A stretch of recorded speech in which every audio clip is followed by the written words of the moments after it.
If you're not assessing, you're guessing, and this is just one of hundreds of assessments that can be found in my members only section. If you'd like to learn all of the assessments, then consider becoming a channel member. But for right now, let's get our assessment on.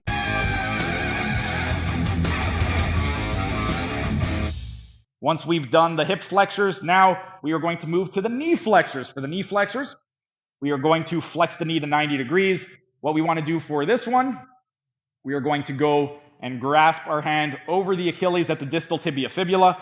We're going to stabilize at the distal femur, and we want to try and pull them into knee extension, and they want to maintain flexion.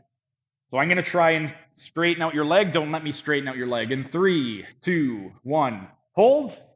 Match their pressure, add a little bit more, and relax.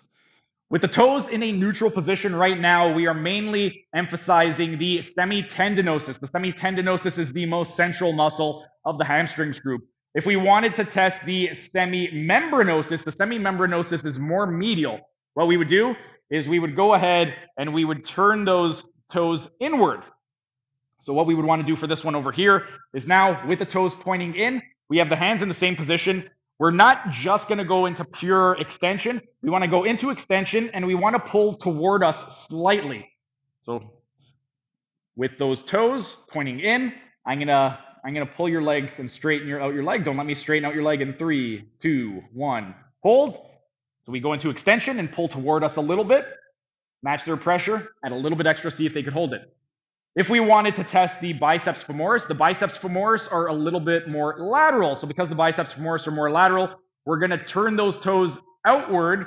And when we pull, not only are we going into knee extension, we also want to bring the leg slightly toward the midline. That way we could emphasize a little bit more of the biceps femoris. So we're turning those toes out. And what you could do, what I like to do is I like to lock my forearm onto the medial arch of the foot. That way, instead of having to strain with my hand, I could use a little bit more leverage and it's a lot easier on my part. So from here, I'm going to straighten out your leg. Don't let me straighten out your leg in 3, 2, 1, hold. Match their pressure, add a little bit extra. And again, aside from just going into pure extension, we're going slightly pulling in toward the midline.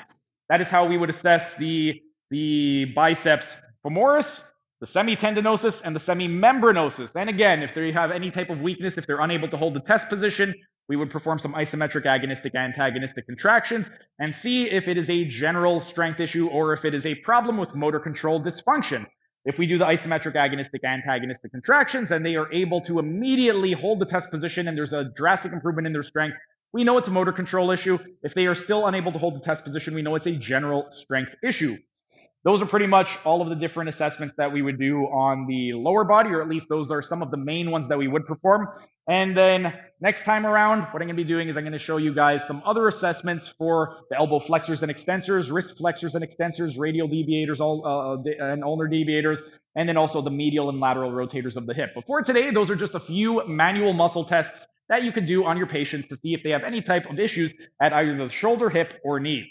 That was just a tiny taste of what can be found in my members only section. If you enjoyed it, become a member for only $5 a month to get access to hundreds of member only videos.